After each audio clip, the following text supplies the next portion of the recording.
এই জন্যই আমি আগে বলেছি আপনার সাথে তর্ক করতে পারবো না। আপনার সমকক্ষ হওয়াও আমার কাজ নয়। আপনি কতটা পড়েছেন আমি জানি না। আমি পড়িনি, আমি একজন অশিক্ষিত সাধারণ মানুষ। লাভ ম্যারেজ ছিল? হ্যাঁ, কিন্তু ওটা পড়া তো পাপ নয়, তাই না? दिल लगाया गधी से तो परी क्या चीज है।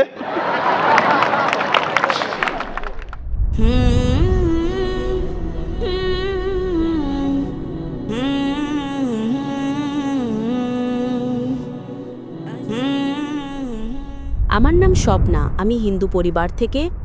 আমার স্বামী মুসলমান হামিদ কোরেশি। আমি এই প্রশ্নটা করছি যে পূর্বপুরুষদের সময় থেকেই হিন্দু মুসলমান জাত ভেদাভেদ চলছে। তো আপনি বলেন যে হিন্দু মুসলিম আলাদা আলাদা নয়, এরা সব এক। আমি মানি, কিন্তু ব্যাপারটা হলো যখন কোনো হিন্দু বাচ্চা হয় তখন তাকে হিন্দু রীতিতে বরণ করা হয়, মুসলিম বাচ্চা হয় মুসলিম রীতিতে বরণ করা হয়, যেমন তার কানে আজান দেওয়া হয়। আর যখন হিন্দু বাচ্চা হয় তার নাম কৃষ্ণ বা রাম নাম রাখা হয়। যাকে যেরকম শিক্ষা দেওয়া হয় সে সেরকমই শিক্ষা পায়। যেমন আমাদের শেখানো হয়েছে ছোটবেলা থেকে ভগবানকে মানতে, আমরা ভগবানকে মানি। আমরা মুসলমান ধর্মকেও মানি, এমন নয় যে মানি না। আমাকে যেরকম শিক্ষা দেওয়া হয়েছে সেই শিক্ষাকেই আমি মানি। কিন্তু আপনি বলেন যে মুসলিম সঠিক আর হিন্দু ভুল, এমনটা কিভাবে বলতে পারেন? পূর্বপুরুষরা এত বড় মানুষ ছিলেন, তারা অনেক কিছু জানতেন।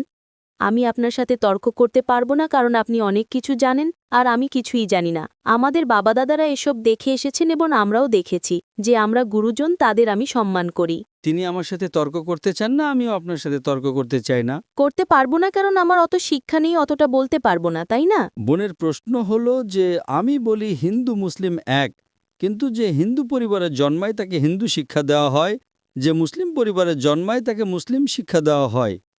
তাহলে এটা কিভাবে বলা যায় যে মুসলিম সঠিক আর হিন্দু ভুল? এটা কি বোন আপনি বলছেন আপনার শিক্ষা কম। আমি আপনাকে জিজ্ঞেস করতে চাই 2 যোগ 2 কত হয়? 2 আর 2 কত হয়? 2 আর 2 কত হয়? 2 আর 2 কত হয়? 4 হয়। মাশাআল্লাহ। তাহলে বলবেন না যে আপনার শিক্ষা নেই। যদি গ্রাম থেকে কোনো মেয়ে এসে বলে আর বলে যে আমার বাবা আমাকে শিখিয়েছেন 2 যোগ 2 5 হয়, তাহলে আপনি কি বলবেন তাকে? 4 হবে, 5 কিভাবে হবে? 4 হবে 5 কিভাবে হবে? তোমার বাবা অঙ্ক জানতেন না। সে যদি বলে না আমার বাবাই শিখিয়েছেন, আপনি কি তাকে বলবেন আচ্ছা ঠিক আছে 2 যোগ 2 4ও হয় আবার 5ও হয়? এটা বলা ভুল। দুটোর মধ্যে অনুসন্ধান করতে হবে কোনটা সঠিক, সেটার উপরে আমল করি। না না, আমি কি চাই হিন্দুও সঠিক মুসলিমও সঠিক, 2 যোগ 2 4ও সঠিক, 2 যোগ 2 5ও সঠিক। আপনি তো মাশাআল্লাহ অনেক জ্ঞানী, আপনি জানেন 2 যোগ 2 4 হয়। কত লোকেরা জানে না 2 যোগ 2 4, তারা বলে 5 হবে। যেহেতু খোদা আপনাকে জ্ঞান দিয়েছেন, বুদ্ধি দিয়েছেন, আপনার দায়িত্ব হলো তাকে বলবেন বোন 2 যোগ 2 5 নয়, 2 যোগ 2 4 হয়। তখন সে হয়তো বলবে আচ্ছা আচ্ছা দুটোই ঠিক। আপনি বলবেন না দুটো ঠিক নয়, 2 যোগ 2 4ই হয়, 5 ভুল। একইভাবে যদি কারো বাবা মা তাকে ভুল শিখিয়ে থাকেন যে মূর্তি পূজা করতে হবে, অথচ হিন্দু ধর্মগ্রন্থে বলা হয়েছে মূর্তি পূজা ভুল, তাহলে যার কাছে জ্ঞান আছে, আমি একজন ছাত্র, ইসলামও অনেক ধর্মের, তো যেহেতু আমার জ্ঞান আছে আমি অবশ্যই সেসব লোকদের বলবো যারা ভুল বলছে সঠিক জিনিসটা অনুসরণ করুন। আমি আপনার সাথে বিতর্ক করব না। কিন্তু যারা জ্ঞানী লোক হিন্দু ধর্মের, খ্রিস্টান ধর্মের, ঈসাই ধর্মের, এটাকে বলে ডায়ালগ। আমি স্টুডেন্ট আর তারা পিএইচডি ডক্টর। আমি মেডিকেলের ডক্টর, ধর্মের ডক্টর নই। তাদের সাথে সংলাপ করি, আলোচনা করি, বিতর্ক করি। আমি যদি ভুল হই আমাকে ভুল প্রমাণ করুন, আমি নিজেকে বদলাতে রাজি আছি। আপনি আমাকে প্রমাণ করুন যে আমি যা বলছি তা ভুল, আমার ধর্ম ভুল, আমি আপনার ধর্ম গ্রহণ করতে প্রস্তুত আছি। Open challenge. আমি কেন বলছি? কারণ আমি ইসলাম ও কয়েক ধর্মের এক সাধারণ ছাত্র। 19 বছর পর্যন্ত আমার পরিবার মুসলিম ছিল, তাই আমিও ছিলাম। 19 বছর পর যখন গবেষণা শুরু করলাম তো জানতে পারলাম যে আমি সঠিক ধর্মে আছি। তারপর অন্য ধর্ম সম্পর্কে জানতে শুরু করলাম যে সব ধর্মেই ভালো কথা আছে। প্রত্যেক ধর্মের কিতাবে পরিবর্তন আসার পরেও, দুর্নীতি আসার পরেও এই সঠিক কথা লেখা আছে যে ঈশ্বর এক, তিনি ছাড়ার কারো ইবাদত করা উচিত নয়। এর মানে কি আমাদের গুরুজনেরা যে শিক্ষা দিয়েছেন তা ভুল? কিছু জিনিস সঠিক, আবার অনেক কিছু ভুল। আমি আপনার বড় থেকে বড় গুরুর সাথেও বিতর্ক করেছি। একজন আপনাদের হিন্দুস্তানের মান্যগণ্য শ্রী শ্রী রবিশঙ্করের নাম শুনেছেন? শ্রী শ্রী রবিশঙ্কর শুনেছেন? ওনারা যেমন বই পড়েই জানেন, আপনিও বই পড়ে জানেন, আসলটাকে দেখেছে? একদম ঠিক। তিনি বলেন 4 বছর থেকে আমি ভাগবত গীতা মুখস্থ জানি, কিন্তু বিতর্কে ভাগবত গীতা একটা তথ্য সূত্র দেননি। এমনটা নয়, ঈশ্বর এভাবে আসেন না। আপনি কত পুণ্য করেছেন বলছেন এই জন্মের কথা বলতে পারেন? কত জন্মের কথা কিভাবে বলতে পারেন? একদম ঠিক। তো আমি বলি যে আপনার কিতাব বলছে যজুর্বেদ অধ্যায় 32 শ্লোক 3 আর শ্বেতাশ্বেতোপনিষদ অধ্যায় 4 শ্লোক 19 আছে न तस्य प्रतिमा अस्ति। প্রতিমা মানে হলো প্রতিচ্ছবি। সেই খোদা, সেই ঈশ্বর, সেই আল্লাহর কোনো প্রতিমা নেই, কোনো প্রতিচ্ছবি নেই, কোনো ফটোগ্রাফ নেই, কোনো পেন্টিং নেই, কোনো মূর্তি নেই, কোনো ছবি নেই। তাহলে আপনি মূর্তি পূজা কেন করেন? মূর্তি পূজা না করলে ঈশ্বরকে কিভাবে ডাকি, যেমন শিক্ষা দেওয়া হয়েছে, বইয়ে লেখা আছে। যদি শিক্ষা ভুল দেওয়া হয়, মূর্তি পূজা এর মানে এই নয় যে মূর্তি পূজাই করতে হবে, মূর্তিকে দেখতে হবে। গীতা বা মহাভারতে মূর্তির কথা নেই, সেটা পড়ুন, সেখানেও তো শিক্ষা আছে। বোন, আপনি মূর্তি পূজা করেন কিনা? আমি করি, এমন নয় যে করি না, হয়তো আমি ভুল করি। যদি আপনার বন্ধু বলে 2 যোগ 2 5, তাহলে আপনি তাকে শুধরে দেবেন কিনা? হ্যাঁ, শুধরে তো দিতে হবে। আমিও চাই আপনাকে সঠিক পথ দেখাতে। আমি বলছি, যদি মূর্তি পূজা কোরআনে ভুল লেখা থাকে সেটাকে পাশে রাখুন। আপনি কোরআন মানেন না, আপনার ধর্মগ্রন্থই লেখা আছে মূর্তি পূজা ভুল, আমি তার প্রমাণ দিচ্ছি। তাহলে আপনি কেন করছেন? আপনাদের যেমন শিক্ষা দেওয়া হয়েছে যে এই ধর্মে এইভাবে ডাকতে বোন। হয়, ঈশ্বরকেই তো ডাকা হয়। বোন, একটা একটা করে আলোচনা করি, তারপর অন্য বিষয়ে যাব। আমার প্রথম প্রশ্ন হলো, মূর্তি পূজা যখন ভুল তখন কেন করেন? আপনি কেন মূর্তি পূজা করেন? এখন সেই পূর্বপুরুষরা ওইভাবেই করে এসেছেন, এটা তো আজকের কথা নয় যে আমি মানা করে দিলাম আর বললাম চলো ও আর করছি না। কিন্তু এই পূর্বপুরুষরা যখন যুগ যুগ ধরে করে আসছেন, তখন তারা তো এটা বলতে পারেন না যে আমরা করব না, আমরা করব না, তাই না? যদি যুগ যুগ ধরে গ্রামে শেখানো হয় যে 2 যোগ 2 5, তাহলে কি আপনি সেটা মানবেন? আমার পূর্বপুরুষরা বলতেন পৃথিবী সমতল, আমি কি তা মানব? আমি জিজ্ঞেস করছি, আজ পৃথিবী কেমন? পৃথিবী কি সমতল নাকি পৃথিবী গোল? গলে।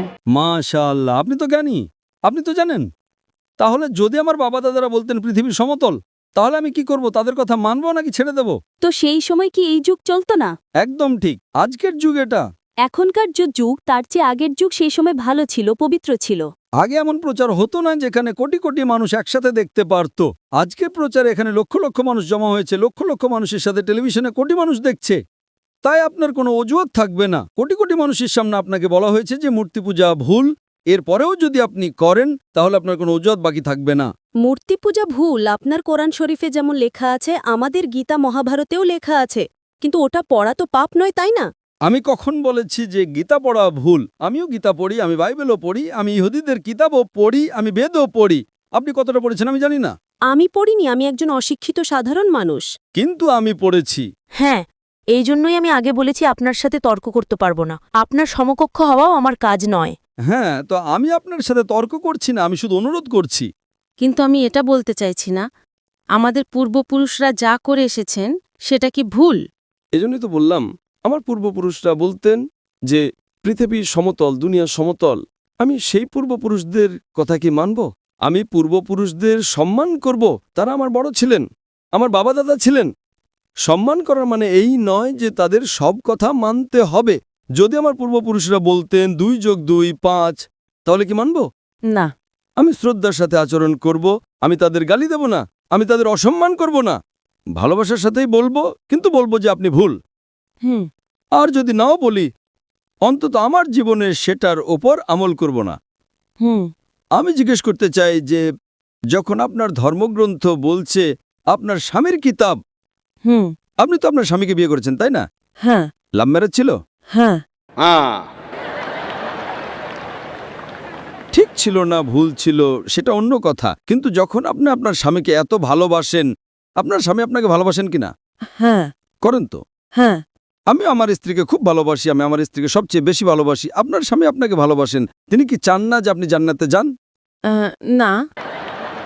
আপনি কি চান যে আপনার স্বামী জান্নাতে যাক? যাক কি না? হ্যাঁ। তাহলে আমি জিজ্ঞেস করি, যদি একটা গাড়ি থাকে আর সেই গাড়িটা যখন চলে, তার একটা চাকা সাইকেলের আর আরেকটা চাকা ট্রাক্টরের, গাড়িটা চলবে কি? না। চলবে না, ভারসাম্যহীন। এজন্য আমাদের দেখা উচিত কোনটা একটা সঠিক। 4 টায়ার যদি লাগিয়ে দেয় সাইকেলের, তাহলে হয়ে যাবে হাতগাড়ি। যদি ট্রাকের টায়ার লাগাই, হয়ে যাবে ট্রাক। তাই আমাদের এটা অনুসন্ধান করা উচিত।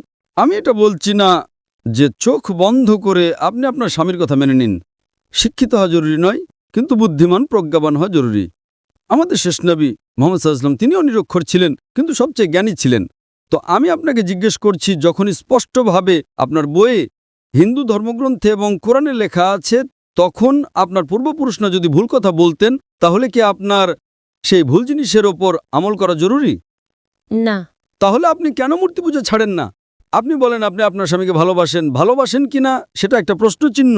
এটা বাহ্যিক ভালোবাসা। সত্যিকারের ভালোবাসা হলে আমি চাইবো যে এই দুনিয়াতেও এবং আখেরাতেও আমার স্ত্রী আমার সাথে থাকুক। আপনি কি চাইবেন না যে আপনার স্বামী আপনার সাথে থাকুক? চাইবেন কি না? হ্যাঁ। তাহলে আপনি কি এটা অনুসন্ধান করবেন না যে কে সঠিক, আপনার স্বামী নাকি আপনি? কারণ আপনার হিন্দু ধর্মগ্রন্থ লেখা আছে এটা হারাম। তাহলে আপনি কি মূর্তি পূজা ছাড়তে প্রস্তুত? হ্যাঁ।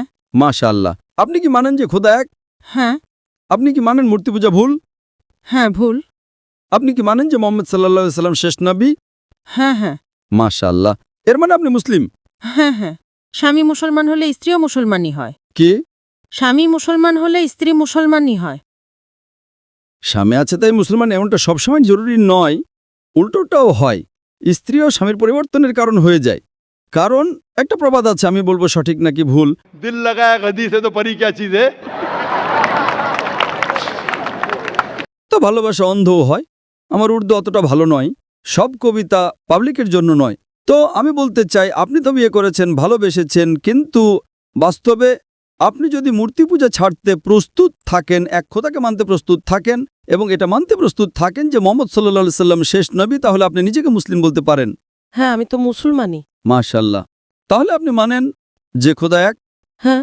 আপনি মানেন মূর্তি পূজা ভুল? হ্যাঁ, ভুল। আপনি মানেন যে মোহাম্মদ সাল্লাল্লাহু আলাইহি সাল্লাম শেষ নবী? হ্যাঁ। মাশাআল্লাহ। আপনাকে কেউ জোর করছে ইসলাম গ্রহণ করার জন্য? না, না, আমাকে কখনো কেউ জোর করেনি। কত বছর আগে আপনার বিয়ে হয়েছে? এখন ৮-৯ বছর হয়ে গেছে। 9 বছর হয়ে গেছে। আপনার স্বামী জোর করেননি। ঠিক করেছেন না ভুল করেছেন সেটা পরে আলোচনা করা যাবে, কিন্তু আজকে আপনি নিজের মন থেকে ইসলাম গ্রহণ করতে চান। হ্যাঁ। আপনার উপর কোনো চাপ নেই, না।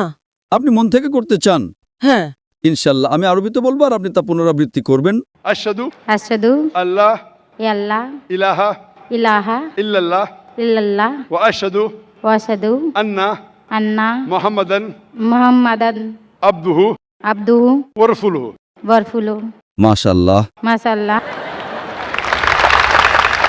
আপনি মুসলমান হয়ে গেছেন, আপনি 9 বছর পর মুসলমান হয়ে গেছেন। আমি অনুরোধ করব যে আপনি ইসলামের জ্ঞান অর্জন করেন, কোরআন অনুবাদের সাথে পড়েন আর সেটার উপর আমল করেন। আপনার এই শাহাদাত আমার গতকালের বয়ানকে সম্পূর্ণ করেছে। আমি বলেছিলাম জ্ঞান 2 পৃথিবীর জন্য। সেই জ্ঞান আপনি পিএইচডি করেন, টিচার হন, প্রফেসর হন, কিন্তু আপনার রবের দিকে নিয়ে আসবে না, আপনার সৃষ্টিকর্তার দিকে নিয়ে আসবে না। সেই জ্ঞান দিয়ে কি লাভ? আপনি সেই প্রফেসরের থেকেও উত্তম যার জ্ঞান তার রবের দিকে নিয়ে আসছে না। আমি আপনাকে ধন্যবাদ জানাই আর আল্লাহর কাছে দোয়া করি আপনাকে এই দুনিয়ার আখিরাতে ইনশাআল্লাহ জান্নাত দিক।